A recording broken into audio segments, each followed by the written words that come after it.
ሰላም ጤና ይስጥልን የተወደዳችሁ የቻናላችን ተከታታዮች ለዕለቱ ያዘጋጀናቸውን ዋና ዓለም አቀፍ ጉዳዮች ዋና ዜናዎችን በማስቀደም እንጀምራለን። አብራችሁን ቆዩ።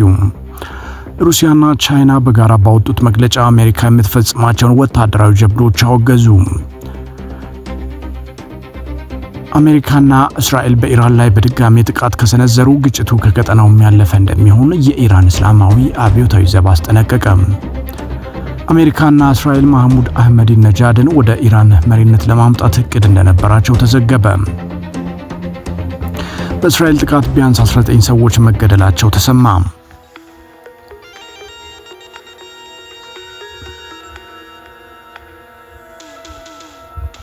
ሩሲያና ቻይና በጋራ ባወጡት መግለጫ አሜሪካ የምትፈጽማቸውን ወታደራዊ ጀብዶች አውግዘዋል።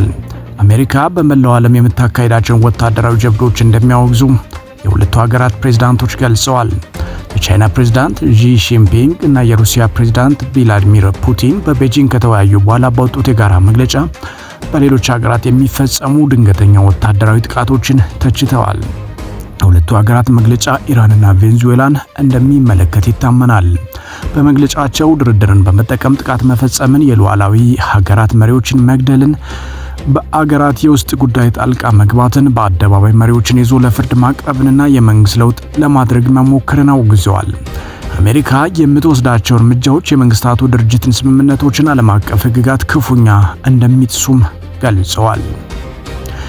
ኢራን በድጋሚ ጥቃት ከተከፈተባት ግጭቱ ቀጠናውን እንደሚሻገር አስጠነቀቀች። አሜሪካና እስራኤል በኢራን ላይ በድጋሚ ጥቃት ከሰነዘሩ ግጭቱ ከቀጠናው ያለፈ እንደሚሆን የኢራን እስላማዊ አብዮታዊ ዘብ አስጠንቅቋል። ፕሬዝዳንት ዶናልድ ትራምፕና እስራኤል በድጋሚ ኢራን ላይ ጥቃት ለመጀመር እየዛቱ ይገኛሉ። የኢራን እስላማዊ አብዮታዊ ዘብ ባወጣው መግለጫ ኢራን ላይ በተደጋጋሚ ወረራ ከተፈጸመ ቀጠናው ይዳረሳል የተባለው ጦርነት ከቀጠናው ይሻገራል ብሏል። የምንወስደው ደምሳሽ እርምጃ አስባችሁ የማታውቁት ቦታ ሳይቀር ይደርሳል ሲልም አብዮታዊ ዘቡ አስጠንቅቋል። የኢራን ውጭ ጉዳይ ሚኒስቴር አባስ አራግቺ አሜሪካ በድጋሚ ጥቃት መሰንዘር ከጀመረች ብዙ አዳዲስ ነገር ይጠብቃታል በማለት ለትራምፕ ዛቻ ምላሽ ሰጥተዋል። አሜሪካና እስራኤል መሐሙድ አህመዲነጃድን ወደ ኢራን መሪነት ለማምጣት እቅድ እንደነበራቸው ተዘገበ። አሜሪካና እስራኤል በኢራን ላይ በፈጸሙት የመጀመሪያ ጥቃት ወቅት በቁም እስር ላይ ናቸው የተባሉትን የኢራን የቀድሞ ፕሬዝዳንት መሐሙድ አህመዲነጃድን ለማስለቀቅና የመንግስት ለውጥ ለማምጣት የታቀደ ዓላማ እንደነበረው የአሜሪካው ጋዜጣ ኒውዮርክ ታይምስ ዘግቧል። ጋዜጣው እንዳለው የእስራኤል የመጀመሪያ ዙር ጥቃት ተከትሎ የኢራን እስላማዊ ሪፐብሊክ መንግስት ከፍተኛ ባለስልጣናት ከተገደሉ በኋላ ፕሬዝዳንት ትራምፕ በይፋ ሁኔታው የሀገሪቱን አመራር ለመረከብ አገር ውስጥ ላለ አንድ ሰው የተሻለ ነው ሲሉ ተናግረው ነበር ሲል አስታውሷል።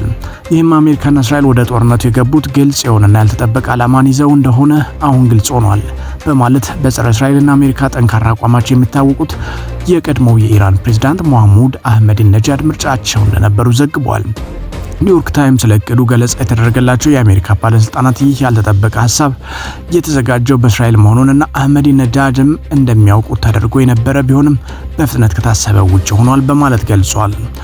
የቀድሞውን ፕሬዝዳንት ከቁም እስር ለማስለቀቅ በመኖሪያ ቤታቸው ላይ ጥቃት የተፈጸመ ሲሆን ዜናውን በተነገረበት ጊዜ አህመዲነጃድ በጥቃቱ መገደላቸው ቢዘገብም በአጭር ጊዜ ውስጥ በህይወት እንዳሉ የማስተባበያ ዜናዎች ወጥተዋል። ጦርነቱ ከተጀመረ በኋላ ባለፉት 3 ወራት መሐሙድ አህመዲነጃድ በጥቃቱ ስለደረሰባቸው ጥቃትም ሆነ ስላሉበት ሁኔታ ምንም የተነገረ ነገር ካለመኖሩም በተጨማሪ በይፋ ታይተው አይታወቅም። በእስራኤል ጥቃት ቢያንስ 19 ሰዎች መገደላቸው ተገለጸ። እስራኤል በደቡብ ሊባኖስ ባደረሰችው የአየር ጥቃት ቢያንስ 19 ሰዎች መገደላቸውን የአገሪቱ ጤና ሚኒስቴር አስታውቋል። ከተገደሉት መካከል 3 ህጻናትና 3 ሴቶች እንደሚገኙበት ተገልጿል።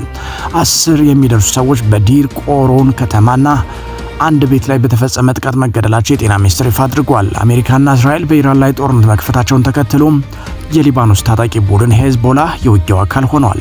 እስራኤልና ሊባኖስ የተኩስ አቁም ስምምነታቸውን በ45 ቀናት ማራዘማቸውን የአሜሪካው ፕሬዝዳንት ዶናልድ ትራምፕ ባለፈው ሳምንት ቢናገሩም ጥቃቶች መቀጠላቸው ተገልጿል። አብዛኛው ጥቃት እየደረሰ ያለው በደቡብ ሊባኖስ ነው። እስራኤል ሄዝቦላህን ኢላማ ማድረጓን ብትገልጽም ህጻናትን ጨምሮ ንጹሃን ዜጎችም መገደላቸውን ሊባኖስ አስታውቃለች።